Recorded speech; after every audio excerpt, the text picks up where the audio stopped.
Donc bonjour à tous. Alors je m'appelle Hugo Adam, j'étais élève ici de 2014 à 2017.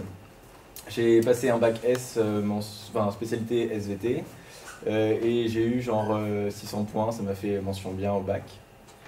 Après ça, je suis allé en PACES à Rennes 1.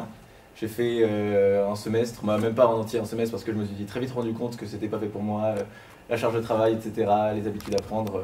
Donc je me suis réorienté en psycho parce que quand je suis allé en PACES, c'était dans l'objectif peut-être de faire psychiatre. Donc c'était un choix cohérent de se réorienter après en psychologie à Rennes 2, d'autant plus que les campus sont très proches. J'ai des photos après, mais c'est pas... Donc voilà, donc j'ai fait, du coup je suis arrivé en 2018, au deuxième semestre du coup à Rennes 2, parce que à la fac c'est pas des trimestres, c'est des semestres, c'est côté en deux. Donc je suis arrivé au deuxième semestre à Rennes 2 et j'ai fait en gros 3 mois de licence puisqu'il y a eu la période des blocages suite à Parcoursup. Donc en gros ma première année j'ai fait que 3 mois, mais vous inquiétez pas, j'ai quand même validé donc je peux vous en parler. Et après ma L2, ça s'est passé, bon là il y a eu moins de mouvements sociaux. Mais du coup, j'ai passé toute l'année à Rennes 2 aussi, et j'ai validé ma première année avec 14 de moyenne et ma deuxième avec 12 de moyenne. Du coup, voilà. Voilà pour mon parcours. Du coup, là, je suis en semestre 5, donc premier semestre de troisième année de licence. Et l'année prochaine, potentiellement, je vais en master. Donc la licence de psycho, de manière générale. Je crois que j'ai des petits... Ah ouais, mais pourtant j'ai un tableau, vous n'avez pas les chiffres après, c'est dommage. Oui, donc alors la licence de psycho. Elle ne sert à rien, concrètement, puisque si vous arrêtez après une licence de psycho, eh ben vous avez perdu je ne sais pas combien d'années de votre vie, puisque le titre de psychologue est un titre protégé, et ça veut dire que pour pouvoir l'avoir et pour pouvoir dire qu'on est psychologue, et pouvoir écrire sur son cabinet « je suis psychologue », il faut avoir fait un master. C'est pour protéger le titre. Donc ça veut dire qu'il faut faire au moins 5 ans, sachant qu'il y a beaucoup d'étudiants qui font au moins une année où ils redoublent. Ça peut être pour différentes raisons, parce que la L1, on n'a pas réussi à s'adapter et à prendre le rythme, la L3, on veut bonifier son dossier, ou avant c'était en Master 1 qu'on faisait ça plutôt parce que l'année de sélection a changé. Avant parce que pour passer en Master 2, il y avait une sélection à la fin du Master 1, et du coup il y avait pas mal de gens qui rentraient en Master 1, mais beaucoup moins qui rentraient en Master 2. Et maintenant, cette année, la sélection elle se fait à l'entrée du Master 1, du coup ça a un peu changé. Mais du coup maintenant c'est en L3 que tu le redoubles pas mal. Du coup voilà, donc il y a vraiment 5 ans d'études au minimum si vous vous engagez dans cette voie, faut pas y aller. Après vous pouvez vous réorienter, bien sûr, comme je l'ai fait moi, c'est possible, mais du coup vous ne seriez plus en psychologie. Les débouchés au niveau des secteurs dans lesquels vous pouvez travailler, globalement c'est dans la formation et les ressources humaines. Alors par contre ressources humaines c'est de manière générale, ça ne peut pas être DRH par exemple, parce que DRH il faut un complément de formation en administration, ce qui n'est pas fourni par la licence de psychologie. En justice, police, gendarmerie, etc. Et d'ailleurs à Rennes 2, il y a une spécialité criminologie qui n'est pas présente dans beaucoup d'universités, et donc c'est pour ça qu'il y a beaucoup de gens à Rennes 2 qui veulent faire criminologie. Sinon santé, médico-social, éducation et action sociale. Enfin c'est un peu tout ce que peut nous évoquer la psychologie de manière large et générale.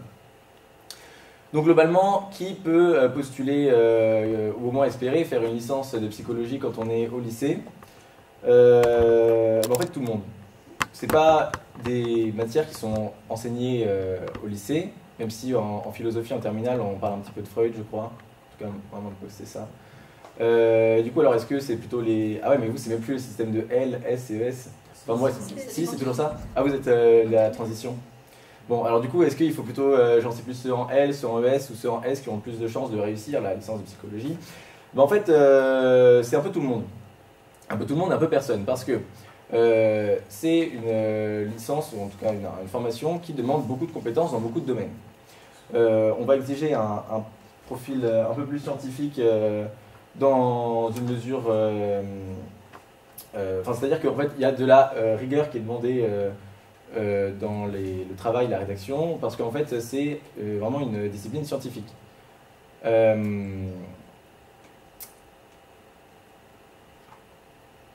Par exemple, dans les... Attendez, j'essaie de trouver mon propos là. On va vous demander à plusieurs reprises de faire des argumentations logiques.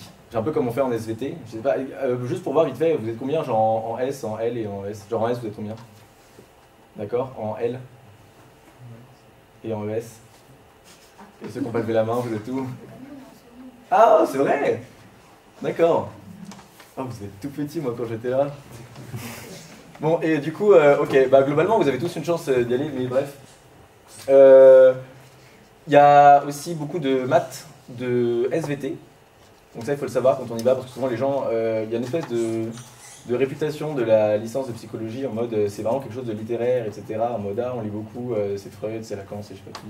On lit beaucoup, on rédige beaucoup, c'est vrai, mais c'est pas que ça, c'est pas du tout que ça. C'est pour ça que les gens si vous êtes en L, c'est bien aussi parce que genre on va vous demander beaucoup de capacités rédactionnelles et on va vous demander aussi beaucoup de savoir analyser des textes et les comprendre, etc. Notamment en Rennes 2 puisque c'est une fac lacanienne, mais j'en reparlerai après. Voilà, mais vraiment, c'est pas grave si vous n'êtes pas bon partout. Parce que il y a des scènes de compensation, on peut se rattraper, on a tous nos forces et nos faiblesses. Mais globalement, il faut que vous soyez capable quand même de compenser ça, puisque quelle que soit en fait la voie que vous prenez, si vous vous dirigez plus vers de la psychologie clinique, c'est-à-dire vraiment le psy dans ton cabinet qui fait parlez-moi de votre enfance, et ça, vous devrez quand même être capable de réaliser des rapports qui doivent être construits comme une argumentation.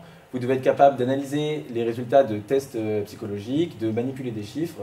Et c'est pour ça qu'il n'y a pas vraiment une catégorie de psychologue L et une catégorie de psychologue S. C'est vraiment tout le monde doit être capable de toucher un peu à tout. Même si dans les faits, bien sûr, il y en a qui s'en sortent sans. Mais ça, vous découvrirez ça au fur et à mesure de votre parcours. Alors, qu'est-ce qu'il faut pour aller en psycho? En gros, il faut être curieux, il faut pas avoir peur de travailler, parce qu'il y a quand même beaucoup de travail. Même si ça a une réputation de filière un peu de fainéant. Mais je pense que c'est à cause de la première année, qui est une année de découverte et d'initiation, et on a ça qu'on n'a pas beaucoup de cours. Enfin, je veux dire, moi j'ai validé ma L1 avec 2 mois de cours, quoi. Donc, ça veut bien dire ce que ça veut dire. Après, ça veut pas dire que c'est facile, hein, parce qu'il y a plein de gens qui échouent. Mais ça, je pense que c'est aussi lié au système de fac qui ne convient pas à tout le monde. Parce que quand vous arrivez à la fac, vous êtes lâché dans la nature, alors qu'au lycée, vous avez vraiment une structure. À la fac, si vous n'arrivez pas à prendre d'un coup 10 ans d'autonomie et de maturité, vous êtes bien embêté. Et il faut aussi trouver un certain intérêt dans l'humain de manière générale et dans les gens qui vous entourent aussi également, parce que c'est une science humaine, donc il faut un certain niveau d'empathie, je pense, pour réussir là-dedans. Bon, ensuite, qui est-ce qu'on trouve globalement en psychologie en termes d'étudiants? Alors déjà, sachez qu'il y a énormément de filles par rapport à la population de garçons en psychologie, d'avoir genre un rapport 80-20%, un truc comme ça.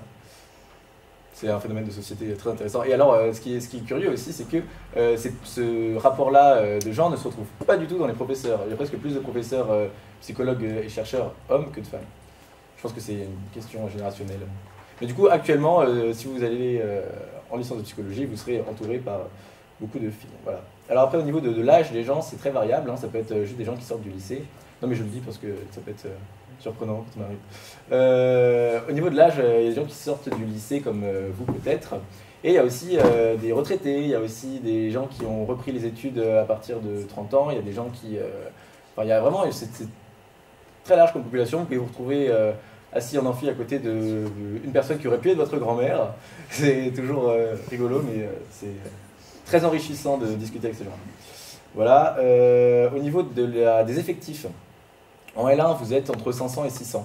Donc, il y a 3 groupes de CM. Les CM, c'est les cours magistraux. Il y a 3 groupes d'amphi, en fait, si vous préférez. Il y a une quinzaine de groupes de TD. Donc, c'est les classes, en fait. Ouais, une quinzaine. En L2, il y a 350 personnes. Et en L3, 250. Donc, vous voyez, entre la L1 et la L2 et la L3, les effectifs ont diminué de moitié. Ça veut dire qu'il y a la moitié des gens qui ont arrêté pendant le parcours. C'est pour ça que je vous dis que il y a beaucoup de gens qui rentrent en psycho, mais tout le monde ne réussit pas pour différentes raisons. Je ne vous ai pas dit au début, mais n'hésitez pas à m'interrompre à tout moment, hein, si on peut rendre ça un peu plus dynamique et un peu moins chiant, surtout qu'en plus mon diapo... Ah oui, d'ailleurs, en parlant de mon diapo, j'avais des chiffres à vous montrer sur un tableau, mais du coup vous n'allez rien voir. En fait, c'est le taux des réussites en fonction du bac. Alors c'est un tableau qui n'est pas daté, qui n'est pas sourcé, donc ça vaut ce que ça vaut. Pourtant, je l'ai pris sur le site officiel de l'université, hein, mais bon. En gros, genre... on a de toutes les origines pour tous les bacs. Le taux de réussite générale en L1 c'est de 68%. On a 56% de gens qui viennent de S qui réussissent, 37% de gens qui viennent de L qui réussissent, et 77% de gens qui viennent de S qui réussissent. Je me suis répété. Bref. En gros, tout ça pour dire que les chiffres montrent que quand on est en S, on a plus de chances de réussir que quand on est en L. Alors que, comme je vous disais tout à l'heure, il y avait plutôt une idée reçue comme quoi ce sont les L qui pourraient réussir mieux, alors que pas du tout. Enfin, c'est vraiment une discipline scientifique et il faut en avoir conscience quand on y va. Alors, quelles conséquences quand on est étudiant en psycho? Parce qu'il y a des conséquences. Bon, je vais commencer par les pas très bien. C'est que c'est un petit peu déprimant, à vrai dire, de découvrir la nature de l'être humain, quel que soit votre domaine de préférence, hein, que ce soit en psychopathologie, où vous allez commencer à déprimer sur la nature humaine qui n'est que recherche infinie et insatisfaisante de désirs, etc. Oh là là. C'est un peu de la philosophie, hein, la psychopathologie, en certaines mesures. Et puis même en cognitif, moi j'ai appris, ça fait quelques temps maintenant, mais j'arrête pas d'y penser depuis, ça m'obsède un petit peu, que genre globalement c'est vers 20-22 ans que votre capacité cognitive est à son maximum et qu'après ça fait que diminuer toute votre vie et du coup je me dis ah yes, c'est un petit peu fataliste comme vision des choses et du coup il faut faire un travail sur soi pour l'accepter. Parce que là, quand on n'y va pas forcément on ne le sait pas, je pense que les étudiants en histoire n'ont pas conscience de ça, par exemple. Voilà. Ah oui, il y a aussi quelque chose que j'aime nommer, c'est un petit peu un barbarisme, mais l'étudiant en psychophobie. C'est-à-dire que une fois que vous allez commencer vos études en psychologie, il y a des gens qui vont vous dire « Ah, mais t'es étudiant en psychologie, il n'y a que des gens fous là-bas. » Ce sont des propos répandus, je sais que ça peut pas être surprenant au lycée. Mais... quoi d'autre genre en mode « Ah, tu vas m'analyser et tout, je veux pas parler avec toi, machin. » C'est bon, c'est un peu extrême, mais ça arrive. Il faut y être préparé parce que ça peut surprendre les petits Alain qui arrivent à la fac. Voilà, mais sinon, globalement, c'est des études qui sont très satisfaisantes parce qu'on découvre des choses tous les jours, on se dit « Waouh, c'est trop bien » et tout. Et c'est passionnant, vraiment. Je peux que vous conseiller d'aller là-bas, même si vous n'aurez pas de travail. Ça, c'est un autre débat. De toute façon, vous aurez de travail nulle part, franchement. Bref. Ensuite... Il faut que vous y prépariez dès maintenant. Vous ne voyez pas, mais globalement c'est un plan de Rennes. Et genre, du coup, la Rennes 2 c'est dans le nord-ouest de Rennes. Parce que je vais vous présenter plus particulièrement la filière à Rennes 2. Donc voilà, le plan de la fac, c'est pareil, vous voyez rien, mais en gros, le bâtiment de psycho c'est le bâtiment S qui est ici. Et voilà. J'ai une photo là, mais c'est pareil, vous n'avez pas grand chose. En gros, là, les 3 étages qui dépassent, c'est les étages des enseignants-chercheurs. Avec ici, là, derrière le truc qui ressemble un peu à un bunker, c'est la bibliothèque des sciences humaines. Le rez-de-chaussée, c'est l'administration, et derrière, il y a les salles de cours et l'amphi. Donc globalement, la licence, elle se divise en 3 années. La première année, c'est une année plutôt d'introduction, c'est pour ça qu'il y a beaucoup de cours, c'est pour ça qu'il y a beaucoup de gens qui viennent là pour découvrir et qui arrêtent très rapidement, et d'autres moins rapidement, mais c'est vraiment une année de découverte où vous vous confrontez pour la première fois à certaines matières que vous ne soupçonniez sans doute pas quand vous êtes inscrit en psychologie. C'est beaucoup plus large que... Par exemple, je sais pas, vous avez un peu des attentes par rapport à ce que vous allez étudier en psycho si vous y alliez? Yes. D'accord. Moi par exemple, quand je suis allé, je pensais que ce serait beaucoup de psychologie clinique, psychopathologie, comme on voit un peu en philo en terminale avec le cas Anao, etc. Quand on parle de Freud, du désir, je crois qu'on parle des stades, ouais, peut-être, le complexe d'Oedipe aussi. Genre je crois que ça va être beaucoup ça. Et ben en fait, c'est un peu ça, c'est vrai, mais pas du tout que. Enfin, il y a beaucoup de choses à côté. Il y a, j'ai mis une liste. Ah ça c'est un exemple. Bon, ouais, ça va. Il y a beaucoup de choses genre de la psychologie. De la psychologie cognitive, où on va plutôt étudier les processus mentaux, de la biologie dans les premières années, qui deviendra après de la neuropsychologie, et en gros on étudie les effets des lésions. Ça, je crois qu'on en parle aussi en philo. Des lésions sur le cerveau et les conséquences que ça a sur le comportement. Non? Vous êtes au début d'année aussi encore. Voilà, il y a de la psychologie sociale, ça c'est plus le domaine dans lequel je me dirige, c'est les interactions des individus entre eux et les comportements qu'on peut prédire ou pas dans certaines situations. Il y a de la psychologie du développement, où là ça va plus être au niveau des enfants, et alors en fait on retrouve tout ce qu'on retrouve au niveau des adultes, mais c'est une discipline différente pour les enfants en fait. Genre on sépare vraiment parce que c'est très différent. Donc vous allez étudier, je sais pas, les premiers mots des bébés, les premiers gestes, c'est très relou. Enfin moi j'aime pas ça, il y a beaucoup de gens qui aiment bien. C'est pas mon cas. Bref, la deuxième année ça va plus être... Oui. Mais t'as dit que tu avais la psychologie le social, ça c'est un peu la socio, non? C'est différent. La sociologie c'est vraiment l'étude des sociétés en général, alors que la psychologie sociale c'est l'étude des individus dans cette société, et plutôt même dans les micro-sociétés, plutôt même dans les groupes, les entreprises, ou même de manière plus générale confronté à des situations environnementales. Et c'est là que, par exemple, vous avez peut-être déjà entendu parler des biais cognitifs. Non, ça vous dit rien? En gros, votre cerveau, au quotidien, il a trop de choses à traiter, et du coup, il a des raccourcis pour l'aider à réagir rapidement aux situations. Et ces raccourcis-là, on les étudie en psychologie cognitive, et on les nomme biais cognitifs parce que c'est pas forcément réfléchi consciemment, c'est même plutôt carrément conscient en fait, mais ça peut tromper et on peut les exploiter, notamment ça a été bien compris par les fondateurs du capitalisme. Mais bref, par exemple, il y a un effet qui s'appelle l'effet de halo. C'est une personne qui va arriver en face de vous, qui va être bien habillée, qui va être propre sur soi, etc. Vous allez lui donner tout de suite plus de crédit qu'une personne qui arrive dans un état un petit peu plus négligé. C'est l'effet de halo, c'est l'image qu'elle dégage d'elle. Ça, c'est un biais cognitif. Et bien ça, on les étudie du coup en psychologie, enfin, on étudie leurs mécanismes en psychologie cognitive de base, mais leurs effets en psychologie sociale. C'est là que les deux matières se rejoignent, parce que c'est dans l'interaction entre individus que ça va se manifester, ce comportement-là, et comment les comportements vont être influencés. Et ça, on n'étudie pas du tout ça en socio. Mais même, en fait, on n'étudie pas de socio en psychologie sociale, on n'a pas le temps. Peut-être en master, non, je crois même pas. Après, vous pouvez faire des doubles licences, hein, c'est toujours intéressant. Donc en licence 2, ça va plus être le développement de tout ce qu'on a vu en L1, en mode on approfondit quoi. Et la licence 3, c'est du renforcement, on va toujours plus loin dans les choses. Il y a une spécialisation qui commence à se faire pour préparer le master, et à Rennes 2, on a un TER qui est un genre de mini-mémoire à faire tout au long de l'année.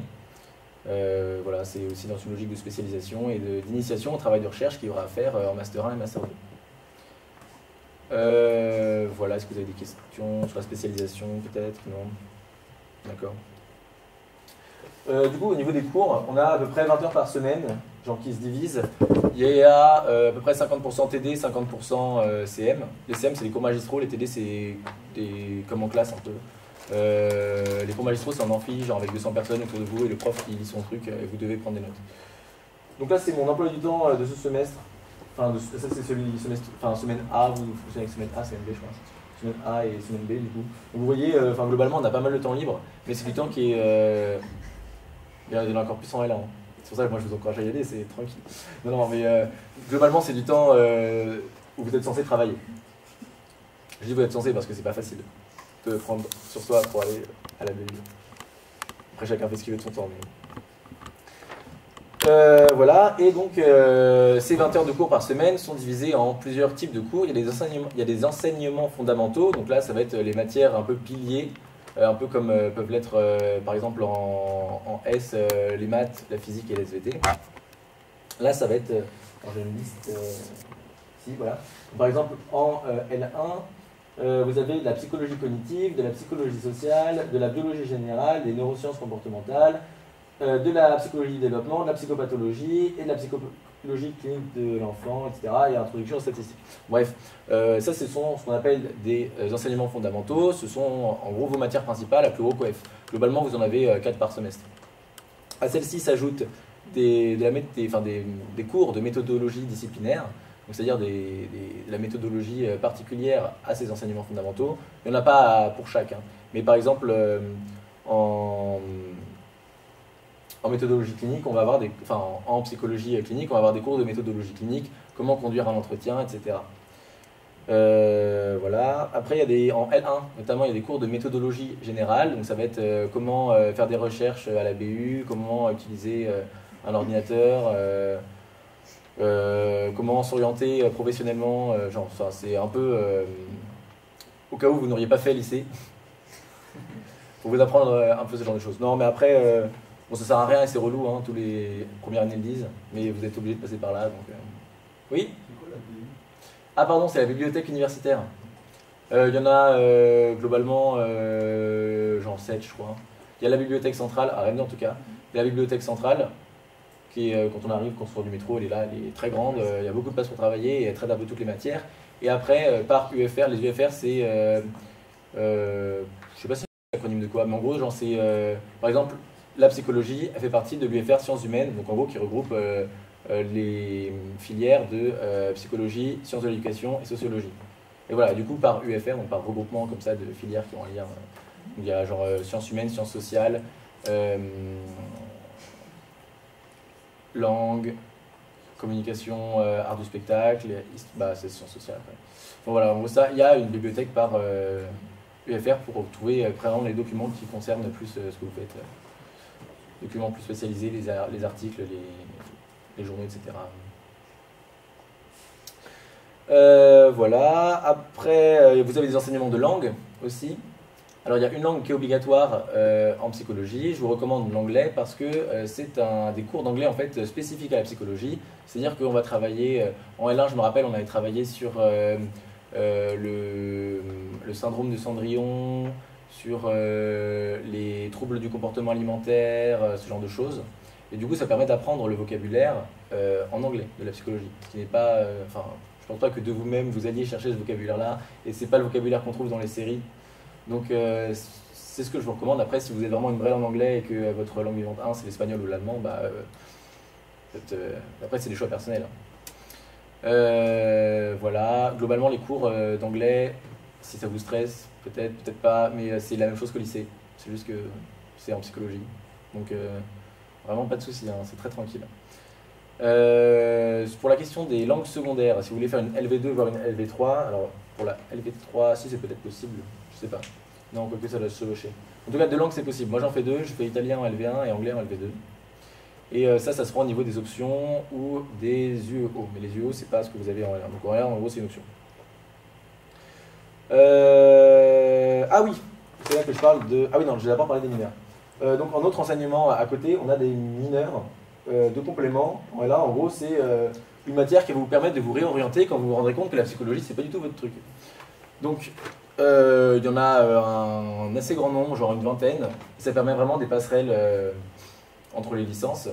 Moi, j'avais fait sciences de l'éducation parce qu'on me l'avait imposé quand je m'étais réorienté, parce qu'il n'y avait plus que ça de disponible. Du coup, on m'avait dit, bah, tu vas en sciences de l'éducation. J'étais en mode, ah, c'est nul. On m'a dit, c'est comme ça. Du coup, bah, j'y suis allé quand même. Et effectivement, c'était nul. Bon, après, si vous voulez aller en sciences de l'éducation, c'est votre problème. Je sais pas quelle heure il est, je fais pas attention. On a une heure pour finir, Christian Qu'est-ce que les cartes prennent les élèves? C'est quelle heure? C'est 17h45? Ouais, ça va. Bon, j'ai bientôt fini de toute façon. Voilà, et donc les mineurs, c'est que en L1. Alors après, il n'y en a que 3 qui continuent en L2 et L3. C'est, si je ne me trompe pas, biologie, ou peut-être 4. Biologie, langue des signes et sociologie, sciences de l'éduc peut-être. Je sais plus, mais globalement, la plupart s'arrêtent, c'est vraiment dans une logique de pouvoir vous réorienter à la fin de la L1. Parce que quand on arrive à la fac, il y a plein de choses qu'on ne connaît pas. Voilà, vous laissez une porte de sortie, sans que vous ayez besoin de recommencer, de perdre une année. Ces mineurs deviennent donc par la suite en L2 et en L3 des unités d'enseignement d'ouverture, c'est-à-dire qu'en gros, vous allez devoir en choisir 2 par semestre. C'est 2 heures chacune par semaine. Et c'est en gros des matières de culture générale. Voilà, c'est pour vous offrir une ouverture sur le monde. L'année dernière, moi j'avais pris sciences et société et je sais plus, non, j'avais pris un autre truc qui n'était pas une UO. Ah si, j'avais pris sciences et société et au deuxième semestre j'avais pris réseaux sociaux, politique et propagande. Il y a vraiment, enfin c'est vraiment des trucs de culture générale. On vous demande pas, par exemple si vous êtes en psycho, vous pouvez aller faire un truc d'histoire. Par exemple, sciences et société, c'était un truc de géographie, enfin un enseignement offert par les profs en géographie. Et là, cette année, je fais adolescents, corps et violence. Et ça, c'est par le département de psycho. Mais les autres, ça m'intéressait moins. Il y en a même dans des langues étrangères. Genre, par exemple, il y a des UO qui sont faites entièrement en anglais et d'autres entièrement en espagnol. Là, c'est plus si vous prévoyez de faire un Erasmus ou que vous êtes étudiant en langue. Voilà. La question de la présence, ou alors est-ce que je parle de ça d'abord? Ouais, j'en parlerai après. Il faut savoir que Rennes 2 est une fac lacanienne. Qu'est-ce que ça veut dire? Ça veut dire que en psychologie comme en philosophie, il y a des courants de pensée. On ne peut pas être sûr à 100% d'une chose, sinon on ne serait pas là en train de dire oui, mais alors peut-être que ça, c'est un complexe de ton enfance lié à un traumatisme. Ouais. Du coup, Lacan, c'est quelqu'un qui a repris les travaux de Freud. Après, il a repris ses travaux, quoi. Et sa politique d'enseignement, c'était un petit peu que le savoir universitaire, c'est nul, parce que genre, on gave les étudiants avec du savoir, on leur demande pas de fournir de réflexion. Et en gros, lui, ce qu'il disait, c'était que les étudiants doivent faire leur propre cuisine de savoir, ils doivent construire eux-mêmes leurs connaissances. Et c'est pour ça qu'il écrivait tous ses travaux de recherche, etc. Genre, il faisait des phrases les plus compliquées possibles pour qu'on soit obligé on ne puisse pas lire en diagonale en fait son œuvre. On est obligé vraiment de bien se poser des questions sur chaque phrase, etc. Pourquoi je vous dis ça? C'est parce que c'est pour en revenir au fait que sans doute que dans cette situation-là, les élèves qui sont issus d'un bac L ont plus d'avantages que les élèves issus d'un bac S pour comprendre vraiment la sémantique des mots. Mais du coup, ça veut dire quoi par rapport au cours concrètement? Ça veut dire que dans les autres universités de France, et d'ailleurs c'est un peu pour ça que Rennes 2 est pointé du doigt, c'est pas le cas de toutes, hein, mais il y a plusieurs universités qui enseignent plusieurs théoriciens de psychopathologie, comme par exemple Jung, la fille de Freud ou Winnicott, enfin bref, il y en a plein. Mais nous, à Rennes 2, c'est vraiment spécifique, c'est Lacan. Alors on voit un petit peu les autres aussi, on voit aussi beaucoup Freud parce que c'est lui qui a... c'est le père de la psychologie, donc forcément on voit les fondements et comme les travaux de Lacan sont issus des siens, il y a une suite logique et une compréhension, une évolution à comprendre pour vraiment comprendre les concepts qui sont développés. Mais du coup il faut le savoir, c'est-à-dire que si vous voulez pas ça, il faut que vous vous renseigniez sur le type d'enseignement qui est dispensé dans les autres facs. Alors ça c'est pas ce qu'on va trouver sur les sites des universités, il faut mieux vous rapprocher des étudiants en psychologie des autres universités qui peuvent vous conseiller ça. Parce que vraiment, ça peut être très surprenant.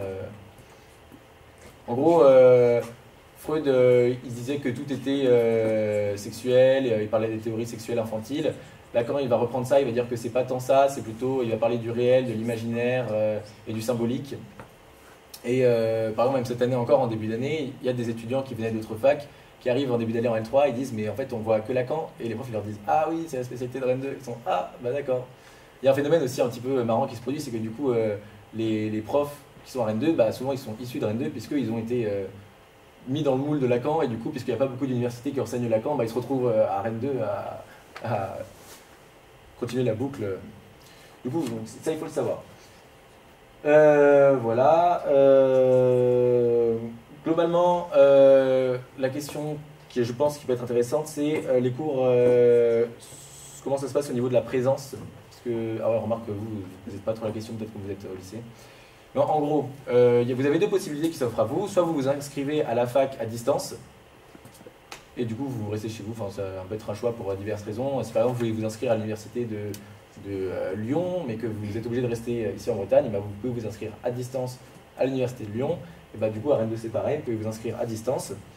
Ou vous pouvez vous inscrire en présentiel. Si vous vous inscrivez en présentiel, donc ce que font tous les étudiants qui se déplacent pour aller en cours, vous avez un devoir d'assiduité, notamment si vous êtes boursier. Parce que si vous n'allez pas en cours et que les présences sont relevées, ben vous pouvez perdre votre bourse et on peut vous demander de les rembourser. Alors ça c'est sur le papier. En réalité, chaque fac décide plus ou moins de ses critères d'assiduité. Et à Rennes 2, les critères d'assiduité pour que vous conserviez vos bourses, c'est que vous soyez présent aux examens. Donc si vous séchez des TD, vous allez avoir des zéros peut-être, potentiellement, ou des diminutions de notes, mais on ne va pas vous retirer vos bourses. Mais du coup, voilà, après, ça pose la question en fait, de est-ce qu'on va à tous les cours, est-ce qu'on ne va pas partout. Évidemment, je ne vais pas vous dire de ne pas aller à tous vos cours, mais après, il y a des choix qui se font, qui s'imposent sur les préférences des gens, si certains cours sont un peu lents pour vous, parce que vous avez déjà des connaissances dans ces matières-là, si vous avez des rendez-vous à prendre ou quoi. Puis globalement, vous allez avoir la flemme, il y a des jours, il y a des matins, vous n'allez pas vous lever. Donc il faut trouver des amis aussi pour qu'ils puissent vous passer les cours quand vous ne pouvez pas y aller. Mais voilà, globalement, c'est pour ça que aussi la fac, et notamment la L1 de psycho, ça a une réputation de fainéance parce qu'il y a beaucoup de gens qui ne vont pas en cours, parce qu'en fait ce n'est pas toujours nécessaire pour avoir des bonnes notes. Et du coup, ça fait beaucoup de temps libre. Mais voilà, sachez-le. Ensuite, en psycho, nous avons un bureau des étudiants, comme pour presque toutes les filières à Rennes 2. J'en fais partie, il s'appelle l'AREPSI, c'est l'association rennaise des étudiants en psychologie. Et globalement, on organise, j'arrête pas de dire globalement, on organise des parrainages, on a des soirées et même des événements à thème autour de la filière. Par exemple, on est en train de prévoir une soirée soupe pour l'hiver. Et on va mettre en vente aussi des suites de filières, comme c'est la tradition tous les ans. Toutes les filières le font presque à Rennes 2. Voilà, on a aussi des crayons, des goodies, des préservatifs également. Protégez-vous. Voilà. Alors, comment se préparer à entrer à la fac en psychologie? Je crois que j'ai mis le... Ouais, j'ai mis ça, on va parler. Il faut être prêt pour la prise de notes. Parce que vous n'en avez pas besoin au lycée, de la prise de notes, à part quelques profs qui font des cours magistraux. Mais ça reste quand même relativement lent par rapport au rythme qu'il y a en fac.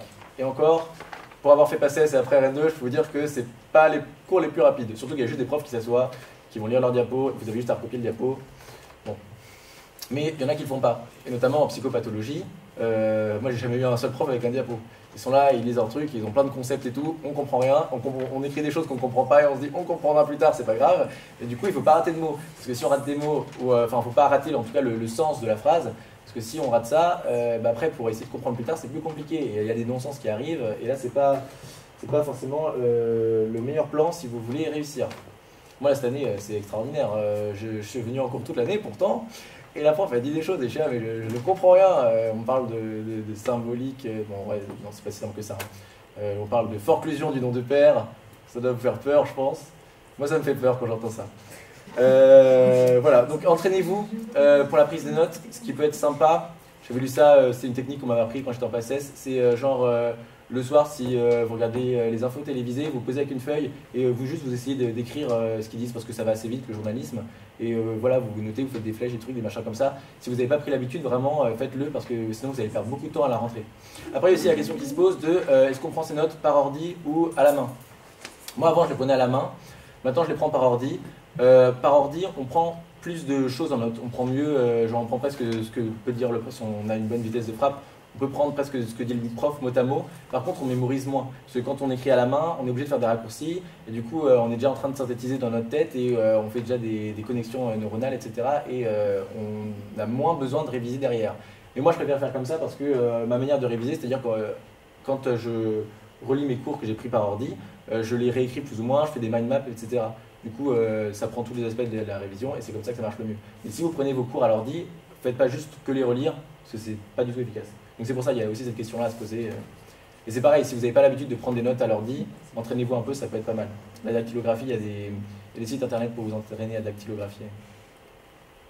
Donc c'est ce que je disais tout à l'heure aussi, quand vous arrivez à la fac, vous êtes confronté à votre autonomie, à votre manque d'autonomie plutôt et à votre immaturité.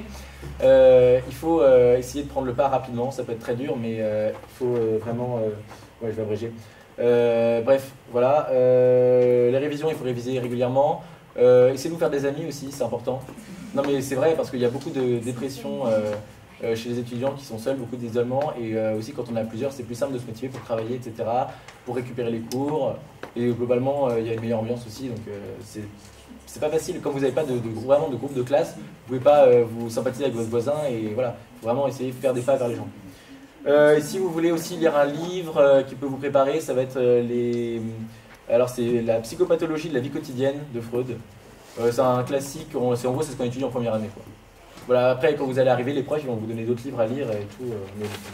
Après, pour parler du document sur Parcoursup, ça me fait un peu rire parce qu'ils mettent qu'il faut maîtriser au moins une discipline scientifique. Ils parlent de la physique-chimie. Enfin, c'est vraiment pour des critères parce que ça sert à rien la physique-chimie en psycho. Enfin, c'est vraiment la matière qui sert à rien. On va parler de quelques molécules en SVT, mais comme il y a une population qui vient de L, etc., enfin, moi j'ai jamais vu de formule chimique.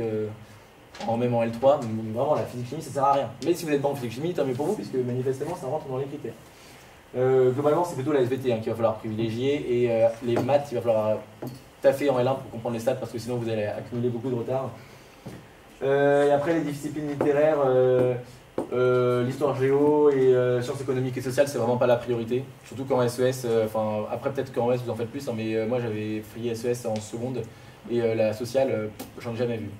Donc voilà. Après, évidemment, c'est toujours mieux pour avoir une ouverture globale sur le monde et comprendre l'humain dans sa généralité. Est-ce que vous avez des questions? Oui. Juste tout ce qui est matière scientifique, tout ça, on reprend les bases. Oui. On prend tellement les bases que la seule formule que vous voyez en stats en L1, c'est comment faire une moyenne. Donc voilà, vraiment, ne vous inquiétez pas. Par contre, il faut travailler au fur et à mesure parce que ça va vite s'accumuler. Si vous dites au début c'est facile. Et si c'est si facile que ça, c'est parce que après, enfin, il y a beaucoup de choses faciles, mais ça devient difficile avec le temps. Vous voyez ce que je veux dire? Enfin, la charge de travail s'accumule vite, quoi. Oui. Et t'estimes à combien tes heures de travail par semaine? Alors, mes heures ne sont pas un bon exemple, je pense. Le bon plan, c'est de relire ses cours le soir. Et c'est pareil, genre essayer tous les week-ends de revoir tous les cours de la semaine. Après, il y a des méthodes, je pense que la méthode la plus efficace de révision quand on est à la fac, c'est la méthode des 3 jours, 5 jours, 10 jours, non c'est pas 5, c'est 3 jours, 10 jours, 30 jours, 60 jours. En gros, c'est un peu comme les vaccins. Vous voyez le cours le premier jour, vous le revoyez 3 jours après, donc ça vous le ramène à la surface. 10 jours après, ça vous le ramène encore à la surface et la courbe elle descend de moins en moins et après les connaissances elles restent en permanence dans l'esprit. C'est vraiment le même système que les vaccins, mais ça demande beaucoup de rigueur et c'est pas facile. Moi, j'ai jamais réussi à la mettre en place. Je suis encore en train de réviser mes cours à l'arrache. D'ailleurs, ce matin, j'avais un examen de stats, j'y suis allé au talent. Bon, ça marche pas toujours le talent, comptez pas trop sur ça. Hein. Voilà. Oui. Et est-ce qu'il y a des cours en ligne? Alors, si vous êtes en distanciel, vous aurez tous les cours en ligne. En présentiel, c'est pas le cas.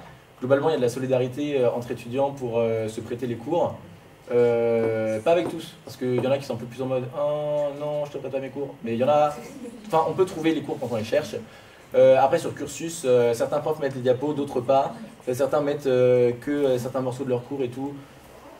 Enfin, ça c'est un peu compliqué. Il faut essayer de prendre tous ces cours soi-même le mieux possible, quoi. Et après, mettre tes cours en commun, etc. avec les autres. S'il y a des gens avec qui tu as déjà l'habitude de travailler, ce que tu peux essayer de faire, c'est prendre tes cours sur un Google Doc. Genre, vous écrivez en même temps. Vous vous connectez au réseau Wi-Fi de la fac et vous écrivez en même temps sur le truc. Et après, ça suppose d'avoir une organisation un peu pareille et une prise de notes que vous arrivez à lire. Oui, derrière. Est-ce qu'il y a beaucoup de débouchés professionnels et il y a peut-être des pourcentages pour savoir qui est J'ai pas de chiffres, mais des débouchés, il y en a. C'est une filière bouchée. C'est une filière bouchée. Il y a beaucoup de spécialisations dans cette filière-là. Il y en a qui sont moins bouchées que d'autres. Moi, par exemple, en psychologie du travail, c'est pas trop bouché. Enfin, j'aurais pas trop de problèmes. Pas de problème plus que d'autres métiers à trouver du travail quand j'arriverai sur le marché du travail. Après, la psychopathologie, c'est peu compliqué parce que dans les villes, il y a déjà plusieurs psychologues et tout, et donc c'est compliqué de s'installer, de trouver un réseau et tout, alors que les gens qui ont besoin, ils sont déjà, il y a le bouche à oreille qui joue beaucoup. Donc c'est vraiment compliqué de s'installer quand on est psychologue clinicien. D'autant que il y a l'ordre national des psychologues ou je sais pas quoi, qui font des rappels aux universités, notamment à la nôtre, parce qu'on forme trop de psychologues par rapport aux psychologues qui sortent. Genre il y a trop de psychologues qui rentrent sur le marché du travail par rapport au nombre qui part en retraite. Et du coup, c'est pour ça qu'on continue à fermer des postes en master, même si nous, en tant qu'élus étudiants, c'est un peu. Mais oui. Si tu ne comprends pas un truc en CM, tout ça, et que tu ne mets pas sur le cursus, parce que le prof il a pas mis sur le cursus, comment tu fais? Parce que tu tapes, mais tu ne comprends pas, et comment tu fais du coup? J'ai pas trop compris la question. En gros, si tu tapes un truc et que tu ne comprends pas, et qu'après tu relis et tu ne comprends pas, comment tu le comprends? Tu demandes au prof, est-ce qu'il veut bien parler avec toi ou... Alors, ce que tu peux faire, c'est que... Alors, il y a des profs qui acceptent, pas tous, mais globalement la plupart si, c'est d'aller les voir à la pause du CM ou à la fin du CM. Sinon, tu peux voir aussi avec tes potes. Et sinon, ce qui est bien aussi sur le système de cours, c'est qu'il y a presque autant de CM que de TD. Et il y a un CM correspond à un TD. Du coup, dans le TD où tu es plus, voire ça peut presque tomber un peu plus quand même, là, c'est vraiment le cadre où il faut poser ces questions aux profs et c'est ce qu'ils disent. Notamment même en psychopathologie, moi l'année dernière j'avais un prof, son cours c'était répondre à nos questions. Et si on n'avait pas de questions, il nous disait vous êtes libérés. Ok, super. Voilà, oui. Est-ce que c'est possible de faire un métier avec un petit job à côté? Alors c'est possible. C'est dur. Parce que tu vas être fatigué, parce que au niveau des horaires, tu vas devoir t'arranger, il y a des cours auxquels tu ne pourras pas aller. Après, tu pourras demander à faire des changements de TD particuliers. Ça se fait, il y en a qui le font, mais c'est pas facile. Et la réalité, c'est triste, mais c'est la réalité, c'est que les étudiants qui ont un travail à côté, ils ont moins de chances de réussir leurs études que les autres. Parce que tu auras moins de temps pour travailler et surtout, le pire, c'est vraiment la fatigue. Donc il faut réussir à s'organiser quand c'est comme ça du mieux que tu peux. Mais c'est possible, il y en a qui le font. Du coup, à part psychologue, il y a quoi comme débouché? C'est-à-dire psychologue. En fait, psychologue, c'est le titre que tu auras à la fin de ton master, quelle que soit ta discipline. Je veux dire psychologue clinique. Bah, il y a par exemple psychologue du travail, moi c'est ce que je vais faire, il y a ergonome, il y a psychomotricien, il y a conseiller d'orientation, il y a criminologue, genre conseiller dans les trucs. Je connais pas trop les termes après parce que c'est vraiment très vaste, il y a plein de débouchés. Mais le problème c'est que on s'en rend compte en fait que quand on rentre dedans et quand on commence à se spécialiser. Je pense que ce qu'il faut se poser plutôt comme question, c'est qu'est-ce qui t'intéresse comme discipline et parler avec tes profs, te renseigner après sur les disciplines, etc. Mais parce que tu vas voir, genre, tu vas vraiment changer d'avis sur la psycho quand tu vas arriver. Moi, quand je suis arrivé à Rennes en psychologie, je voulais faire de la psychologie clinique. Parce que comme je voulais être psychiatre avant, genre, c'était logique, j'étais en mode je voulais avoir mon cabinet et tout. Et en fait, genre, je me suis découvert une passion pour la psychologie sociale et maintenant la psychologie clinique, ça me... parce que je suis pas d'accord avec plein de choses qui sont vues. Il faut avoir un regard critique aussi sur les savoirs qu'on vous enseigne à l'université, hein, parce que c'est très subjectif selon vos profs, etc. Et notamment en psychologie clinique, en psychopathologie, où, comme je vous disais, il y a des courants de pensée. Donc il faut que vous soyez capable d'aller faire vos propres recherches à côté, d'aller lire des livres d'autres auteurs, etc.